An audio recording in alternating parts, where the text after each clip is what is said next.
తెలంగాణ ఉద్యమకారుడిని గుర్తించడం ఎప్పుడు సాధ్యమవుతుందంటే, తెలంగాణ రాష్ట్రం ఒక్కరి వల్ల రాలేదు, అందరం కలిసి కొట్లాడితే వచ్చింది అనే విషయాన్ని అంగీకరిస్తేనే సాధ్యమైంది కదా.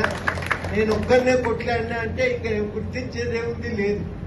పోయిన 10 ఏళ్ళు జరిగిన సమస్య అదే. నేను ఒక్కరినే కొట్లాడినా, సావు నోటే తలకాయ పెట్టి తెలంగాణ తెచ్చినా అన్నాక ఇక తెలంగాణ వాడేవాడున్నాడు, ఎవడు లేడు, ఒకడే ఉంటాడు కదా. ఈ పని ఎందుకు చేసిందంటే అట్లయితే తమ పెత్తనం మిగులుతుంది అనేది వాళ్ళ ఆలోచన. నేను తెలంగాణ కోసం కొట్లాడి తెచ్చిన వాడిని కాబట్టి నాకు సర్వాధికారాలు ఉంటాయి. ఎందుకని కదా రాజుగారు నాకు దేవుడే దిగి వచ్చి చేతుల ఖడ్గం పెట్టి మెడల దండేసి అధికారాన్ని అప్పజెప్పిపోయిండు, మీరెవరయ్యా అడిగటానికి అని అనేదట. ఇప్పుడు మన పోయిన ముఖ్యమంత్రి గారు కూడా అదే రకంగా వ్యవహరించడం, దానివల్ల మన అందరికీ కూడా గుర్తింపు అనే అవకాశమే లేకుండా పోయింది. ఇవాళ ఆ సిద్ధాంతాన్ని తిరస్కరిస్తున్నాం.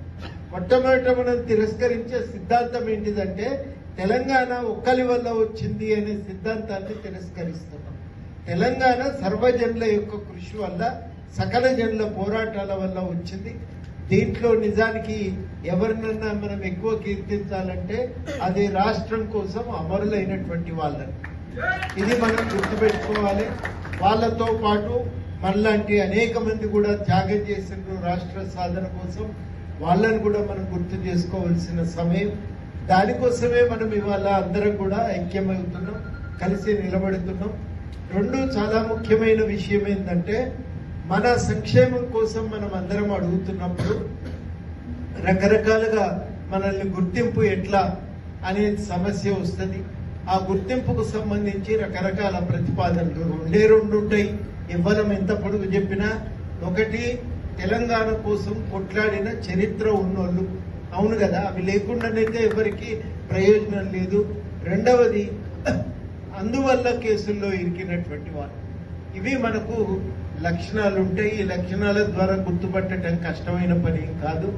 అది మనం ఇవాళ కమిటీ వేసి గుర్తించాలని కోరుతున్నాం.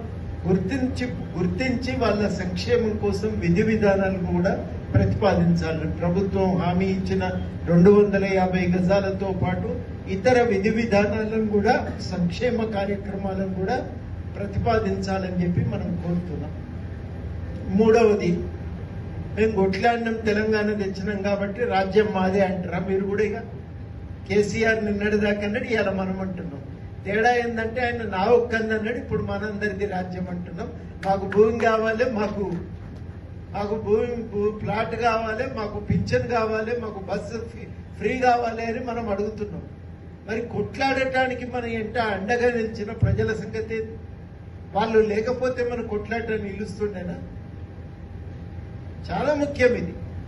భారతదేశంలో క్రికెట్ ఆట ఇంత ప్రసిద్ధిగాంచిందంటే అన్ని వదులుకొని పిచ్చి లేవంగా అంగీలు చెప్పుకుంటా మనం ఆ క్రికెట్ మ్యాచ్ చూస్తున్నాం కాబట్టి వాడు క్రికెటర్ అయ్యిండు. లేకపోతే మనం అవునా?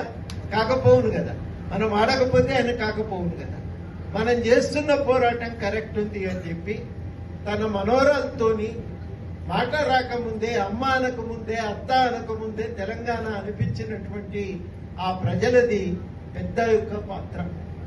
మరి ఆ ప్రజల కోసం ఏం అడగమా? నా సంగతనే ముచ్చట లెక్క చెప్తున్నారు అందరు మాట్లాడితే. నాకు ఇది కావాలి, నా లెక్కిది, నేను వీరోచితంగా కొట్లాడినా, నాకు 2 కొమ్ములు ఉన్నాయి, వీర బాహువులు ఉన్నాయి, మామూలుని కాదు, పొద్దున్న లేస్తే ఉరుకుతూనే ఉన్నా నేను అని మన కథలు చెప్తున్నాం.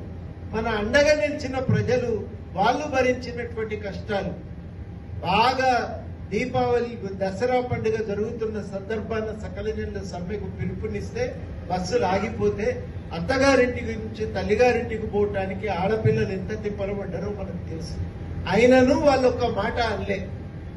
తెలంగాణ కోసం తిప్పలు పడాలి కదా సార్, తప్పదు కదా అని రిపోర్టర్లు కెమెరా పెడితే వాళ్ళు చెప్పిన సమాధానం అది. ఆ ప్రజల కోసం కూడా మన ఏమన్నా డిమాండ్లు ఉన్నాయా? నాకు తెలిసి ఏ లిస్ట్ లో కూడా ప్రజలు లేరు. అన్యాయమా కదా ఇది? ఏ లిస్ట్ లో కూడా ప్రజలు లేరు, ఒక్క లిస్ట్ లో కూడా ప్రజలు లేరు. నా ఇంట నిలబడ్డ ప్రజలకు ఇది కావాలి అని ముందు అడిగి, నాకు ఇది కావాలి అని తర్వాత అడగాలి. వాళ్ళ కోసం ఏం అడగాలి మనం? ఆలోచించండి ఇప్పటి నుంచి. ఏమడగాలంటే ఉద్యమ ఆకాంక్షల వెలుగులో తెలంగాణ అభివృద్ధి జరగాలి. ఎందుకు తెలంగాణ కోసం కొట్లాడిందంటే తెలంగాణ వస్తే బతుకుంటుంది, బతుకు తెరుగుంటుందనే కదా ఎవ్వరు కొట్లాడినా. ఆ రోజు కేసీఆర్ చెప్పినా, ఊళ్ళో ఉండే మామూలు జనం చెప్పినా తెలంగాణ ఎందుకంటే తెలంగాణ వస్తే బతుకుంటుంది, బతుకు తెరుగుంటుంది. ఈ రెండే చెప్పిండ్రు ఎవరు చెప్పినా. ఆ తెలంగాణ ప్రజలకు బతుకు తెరువు అవకాశాలు కల్పించే విధంగా, ఆత్మగౌరవంతో బతికే విధంగా తెలంగాణ అభివృద్ధి జరగాలి. అట్లాంటి అభివృద్ధి జరిగినప్పుడే మన ఉద్యమ ఆకాంక్షలు నెరవేరినట్టు లెక్క. ఇప్పటి నుంచి మన డిమాండ్ లిస్టుల్లో ఫస్ట్ డిమాండ్ ఏది ఉంటుంది? ప్రజలది ఉండాలి కదా. అన్యాయం కదా వాళ్ళని పక్కన పెట్టి వాళ్ళని సూళ్ళ చెక్కి కొట్లాడితే నేనే అని చెప్పి మనం భాగవతుల్లో ఊళ్ళో వేస్తారు కదా. అలా యుద్ధానికి బయలుదేరిన రాజు గురించి చెప్పినట్టు మన గురించి మన కథ చెప్పుకుంటున్నాం కానీ మన ఎంట నిలిచిన ప్రజల గురించి మనం ఆలోచిస్తలేం, మాట్లాడతలేం. ఇది చాలా అన్యాయం, దుర్మార్గం. కేసీఆర్ చేసిన తప్పు ప్రతి ఒక్కరం మనం కూడా చేస్తున్నాం. మనం కూడా మినీ కేసీఆర్లమే ఆ రకంగా చెప్పదలుచుకుంటే. అది తప్పు, అన్యాయం. ఆ ధోరణి మనం మొట్టమొదట వదిలిపెట్టకపోతే మనం ఇంతకాలం తెలంగాణ కోసం చేసిన పోరాటానికి విలువ లేదు. అవతల గంగల కలిపినట్టే అవుతుంది, ఆ పోరాటానికి విలువ లేకుండా పోతుంది. అందుకని మొట్టమొదట ఎవరం అడిగినా ఈ తెలంగాణ అభివృద్ధి ఉద్యమ ఆకాంక్షల కోసం సాగాలి. తెలంగాణ ప్రజలందరికీ బతుకు తెరువు అవకాశాలు దొరకాలి. దానికోసం ప్రయత్నం చేయాలని చెప్పి మేము గట్టిగా కొట్లాడి త్యాగం చేసి ఆగమైనాం కాబట్టి మా సంగతి కూడా ఆలోచించాలని వెనకశీరు మన గురించి చెప్పాలి. ఇప్పటి నుంచి మనం లిస్ట్లో ఫస్ట్ ప్రజల గురించి రాసుకుందాం. ఈ సవరణలు చేయకపోతే మనం నష్టపోతాము, అన్యాయం అవుతాం. చరిత్రలో మనం కూడా ఆయన పెద్ద కేసీఆర్, వీళ్ళు చిన్న కేసీఆర్ అంటారు మనల్ని కూడా. ఆ తప్పులు చేయొద్దని చెప్పి మీ అందరినీ కోరుతూ నాకు ఈ అవకాశం ఇచ్చినందుకు కృతజ్ఞతలతో సెలవు. జై తెలంగాణ. జోహార్ తెలంగాణ అమర వీరులకు.